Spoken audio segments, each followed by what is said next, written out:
എൻ്റെ പേര് ഹരീഷ് എന്നാണ്.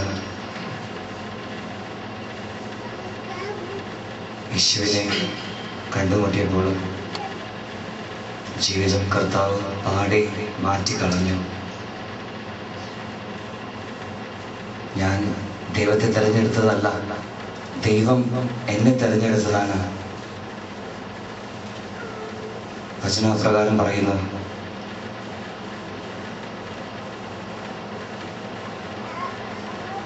യേശുവിനെ ഞാൻ കണ്ടുമുട്ടിയത്, ഞാൻ ചെറുതായിട്ട് നിങ്ങളുടെ മുമ്പിൽ എൻ്റെ സാക്ഷി ഞാൻ പങ്കുവയ്ക്കാം. എനിക്ക് ഒരു അച്ഛനും എൻ്റെ അച്ഛൻ, എൻ്റെ അമ്മ, എനിക്കൊരു സഹോദരി, ഒരു സഹോദരനുണ്ട്. കോളേജിൽ പഠിച്ചുകൊണ്ടിരിക്കുന്ന സമയത്താണ് ഈശോ എൻ്റെ ജീവിതത്തിലേക്ക് കടന്നു വന്നത്.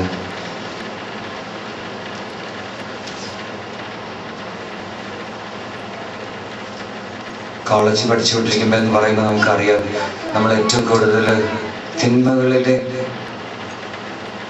തിന്മയിലേക്ക് നമ്മൾ കൂടുതൽ പെട്ടുപോകുന്ന ഒരു സമയമാണത്. ഞാനും അതുപോലെ തന്നെ ഒത്തിരി തിന്മകളിലേക്ക് ആ സമയത്ത് കടന്നുപോയി. പുകവലിയും മദ്യപാനവും എന്തെല്ലാം പറയാം, എല്ലാം ചെയ്തിട്ടുണ്ട്. എല്ലാം ചെയ്ത് അങ്ങനെ വളരെയധികം തിന്മയിൽ ജീവിച്ചിരുന്ന സമയമാണ്. പ്രാർത്ഥിക്കുന്ന ഒരു കുടുംബമായിരുന്നു, ഹൈന്ദവ കുടുംബമായിരുന്നെങ്കിലും അവിടെ പ്രാർത്ഥനയും ആശ്രമവും എല്ലാം വളരെ ശക്തമായിട്ട് ഒരു വഴി നടന്നുകൊണ്ടിരുന്നു. പ്രാർത്ഥനയും ഇതെല്ലാം ഉണ്ടെങ്കിലും അത് ഒരു മുറ പോലെ സമയമാകുമ്പോൾ അമ്പലത്തിൽ പോകും, ഒരു വലിയ ലിസ്റ്റായിട്ട് പോകും, എല്ലാം എണ്ണി പറയും. അതെല്ലാം കഴിഞ്ഞ് അതേപോലെ ഇറങ്ങി പോലും ചെയ്യും. ഒന്നും സംഭവിക്കാറില്ല.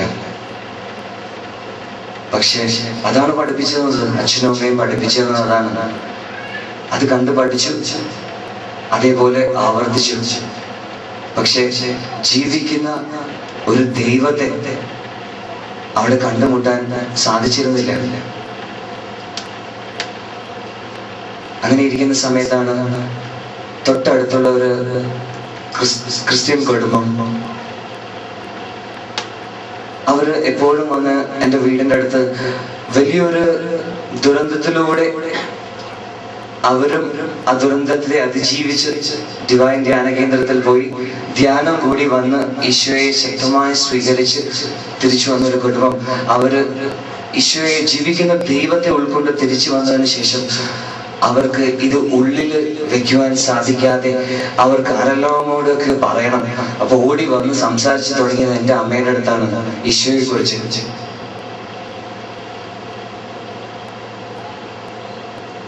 എല്ലാ ദിവസവും വന്ന് ഈശോയെ കുറിച്ച് ഇങ്ങനെ പറയും. അവിടെ ജീവിക്കുന്ന ഒരു ദൈവമുണ്ട്, ഒത്തിരി അത്ഭുതങ്ങളും അടയാളങ്ങളും, രോഗികളെല്ലാം സൗഖ്യപ്പെടുന്നു, ക്യാൻസർ രോഗം സുഖപ്പെടുന്നു, എന്തെല്ലാം പ്രശ്നങ്ങളുണ്ടെങ്കിലും അവിടെ പോയാൽ മതി,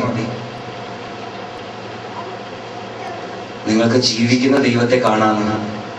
ആ സമയത്ത് ഞങ്ങള് മാതാ അമൃതാനന്ദമയി ദേവിയുടെ ആശ്രമത്തില്, അന്ന് മാതാ അമൃതാനന്ദമയി ദേവി എന്നാണ് പറയുന്നത്. ഇന്ന് ഞാനിപ്പോ ദേവി എന്ന് പറയാനുണ്ടെങ്കിലും ഇന്ന് എനിക്ക് പറയാൻ സാധിക്കും അവര് ദൈവമൊന്നുമല്ല. പക്ഷെ അന്ന് എനിക്ക് ദൈവമായിരുന്നു അവര്. കാര്യം അത് എൻ്റെ മാതാപിതാക്കൾ പറഞ്ഞു തന്നു, ഇത് ദൈവമാണെന്നാണ്. എല്ലാവരും അവിടെ പോയി അവരെ ആരാധിക്കുക. ഞാനും എൻ്റെ വെക്കേഷൻ സമയത്തൊക്കെ എന്നെ അവിടെ കൊണ്ട് ആക്കുക അച്ഛനമ്മ. അപ്പൊ അവിടെ പോയിട്ട് മറ്റു പ്രേക്ഷകരുടെ അവിടെ നിന്ന് ശുശ്രൂഷയൊക്കെ ചെയ്ത് അങ്ങനെ ഇതൊക്കെ നടക്കുന്നുണ്ടെങ്കിലും ശരിക്ക് ദൈവത്തെ അറിയാൻ സാധിച്ചിരുന്നില്ല ആ സമയത്ത്. ഈ കുടുംബത്തിലെ അമ്മ വന്നിങ്ങനെ നിരന്തരം പറഞ്ഞുകൊണ്ടിരുന്ന സമയത്ത് എൻ്റെ അമ്മയിലും എന്തെല്ലാമോ മാറ്റങ്ങൾ സംഭവിച്ചു തുടങ്ങി. ദൈവത്തിന്റെ കൃപയും ദൈവത്തിന്റെ പരിശുദ്ധാത്മാവും സ്വീകരിച്ച ഒരു വ്യക്തി വന്ന് മറ്റുള്ളവരോട് സംസാരിക്കുമ്പോൾ, കുറച്ചു മുമ്പ് ബ്രദർ നമ്മളോട് പറഞ്ഞു, ആത്മാവ് നിറഞ്ഞ ഒരു വ്യക്തി കടന്നു പോകുമ്പോൾ തന്നെ അവിടെ മാറ്റങ്ങളാണ്.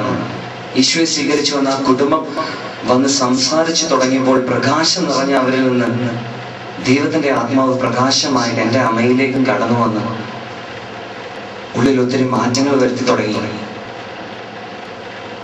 എല്ലാ ദിവസവും രാത്രി കറക്കമെല്ലാം കഴിഞ്ഞ് രാത്രി 3 മണിയൊക്കെ ഞാൻ വീട്ടിലെത്തുമ്പോഴേക്കും ദൂരെ നിന്ന് വണ്ടിയൊക്കെ ഞാൻ ഓഫ് ചെയ്ത് പതുക്കെ വരുള്ളൂ.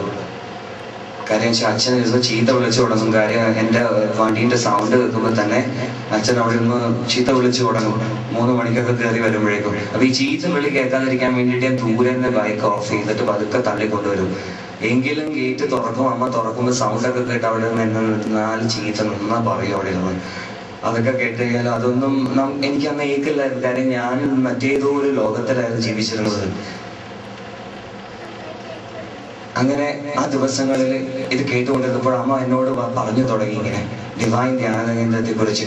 അമ്മ ഇത് പറഞ്ഞു എന്തിനാണെന്ന് വെച്ച് കഴിഞ്ഞാൽ എൻ്റെ ജീവിതത്തിൽ ഒരു മാറ്റം അതുകൊണ്ട് സംഭവിക്കുമെങ്കിൽ, അതല്ലാതെ യഥാർത്ഥമായ ദൈവത്തെ കാണാനോ ഇതൊന്നും അമ്മയ്ക്ക് വന്നോ അത്ര അറിയില്ലായിരുന്നു. പക്ഷെ ദൈവത്തിന്റെ പരിശുദ്ധാത്മാവിന്റെ പ്രവർത്തനത്തിൽ അമ്മ എന്നോട് പറഞ്ഞു, അവിടെ പോയി നീ ധ്യാനം കൂടിക്കഴിഞ്ഞാൽ ഒത്തിരി മാറ്റങ്ങൾ ജീവിതത്തിൽ ഉണ്ടാവുമെന്ന്. ഒത്തിരി നേരം ഇത് പറഞ്ഞതിന് ശേഷം ഞാൻ അപ്പോഴത്തെ ഇതിനങ്ങനെ അങ്ങോട്ട് പറഞ്ഞു. പെട്ടെന്ന് അങ്ങനെ എനിക്കും ഒരു തോന്നൽ വന്നു. അങ്ങനെ ഞാൻ പറഞ്ഞു ഞാൻ പോകാമെന്ന് പറഞ്ഞു. പക്ഷെ എങ്കിലും ഉള്ളിൽ ഞാനത് തൽക്കാലത്തേക്ക് അമ്മോട് സംസാരം നിർത്താൻ വേണ്ടിയിട്ട് അങ്ങനെ പറഞ്ഞ് ഞാൻ അതിൽ നിന്ന് ഒഴിഞ്ഞു. പക്ഷെ എങ്കിലും അന്ന് തൊട്ട് ദൈവത്തിന്റെ പരിശുദ്ധാത്മാവ് എന്നിൽ പ്രവർത്തിച്ചു തുടങ്ങി. ദൈവത്തിന്റെ പദ്ധതിയായിരുന്നു അത്. അതുകൊണ്ടാണ് ഇന്ന് ഞാനിവിടെ നിങ്ങളുടെ മുമ്പിൽ നിന്ന് ഈശോയ്ക്ക് വേണ്ടി സാക്ഷ്യം പറയാൻ ദൈവം അനുവദിച്ചത്. ആ ദൈവത്തിന്റെ പരിശുദ്ധാത്മാവ് അന്ന് പ്രവർത്തിച്ചു തുടങ്ങിയതില് വളരെ കുറച്ച് ദിവസങ്ങൾക്ക് ശേഷം തന്നെ ഞാൻ എൻ്റെ മനസ്സിൽ ഞാൻ അറിയാതെ തന്നെ ദൈവത്തിന്റെ ആത്മാവിന്റെ പ്രവർത്തനത്തിൽ എന്തോ ഒരു ശക്തി എന്നെ അങ്ങോട്ട് ആകർഷിക്കുന്നത് പോലെ കൂടുതൽ സമയം അപ്പൊ ലോകത്തിന്റെ സന്തോഷത്തിൽ മുഴുകി ഇതൊക്കെ മറക്കാൻ വേണ്ടിയിട്ട് ഈ ഒരു സൈഡിൽ നിന്ന് ഇങ്ങനെ ഒരു തോന്നലൊക്കെ ഉണ്ടെങ്കിലും ഞാൻ വിചാരിച്ച് മറ്റുള്ള എൻ്റെ എന്റർടൈൻമെന്റ്സിലെല്ലാം കൂടുതൽ സമയം ചെലവഴിച്ചാൽ ഇതൊക്കെ മറന്നു പോകുന്നു. പക്ഷെ എത്ര കൂടുതൽ ഇതൊക്കെ തള്ളി നിൽക്കാൻ ശ്രമിക്കുമ്പോഴും അത്രത്തോളം ശക്തമായിട്ട് എൻ്റെ മനസ്സിലേക്ക് കടന്നു വരാൻ തുടങ്ങി ധ്യാനത്തിന് പോകാനായിട്ട്. അങ്ങനെ ഞാൻ തീരുമാനമെടുത്ത് ഞാൻ പറഞ്ഞു ഇനി പോകാം.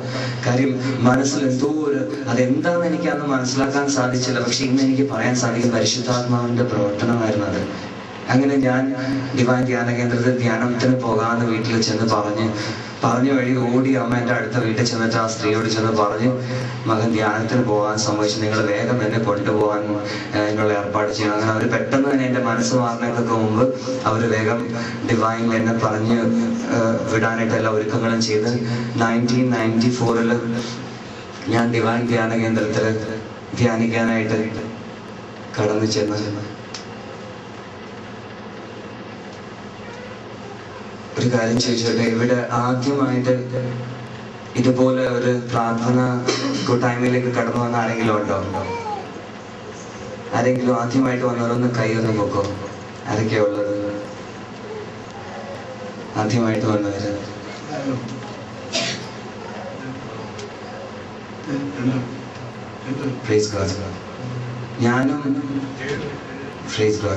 ഞാൻ ആദ്യം അവിടെ കടന്നു വന്നപ്പോ ഞാൻ വിചാരിച്ചു, കാര്യം ഇതുപോലെയുള്ള സ്തുതി ഇപ്പൊ നിങ്ങൾ ആദ്യമായിട്ട് വന്നവരൊക്കെ ചിലപ്പോൾ ഇത് മുമ്പിൽ കേൾക്കാത്തവരാണെങ്കിൽ ഇതുപോലെ സ്തുതിച്ച് ഹാലേലൂയേ ഇങ്ങനെ ഒച്ചപ്പാടും ബഹളവും എടുത്ത് ഈ ബ്രദർമാരും വേറെ ഏതൊക്കെയോ ഭാഷയിലൊക്കെ ഇങ്ങനെ കിടന്ന് വിളിച്ച് പറഞ്ഞ നിങ്ങൾ കേട്ടിട്ടുണ്ടാവും. അതുപോലെ ഇതൊക്കെ കേട്ടപ്പോ ഞാനും വിചാരിച്ചു ഇതൊക്കെ വട്ടാണ്, ഇതിനൊക്കെ ഇവിടെ ഡിവൈനിൽ നിന്ന് ധ്യാനം തുടങ്ങി ഇതൊക്കെ കേട്ടപ്പോൾ ചോദിച്ചു എന്തോ പറ്റി കാര്യമായ എന്തോ പ്രശ്നമുള്ള ആൾക്കാരാണ്.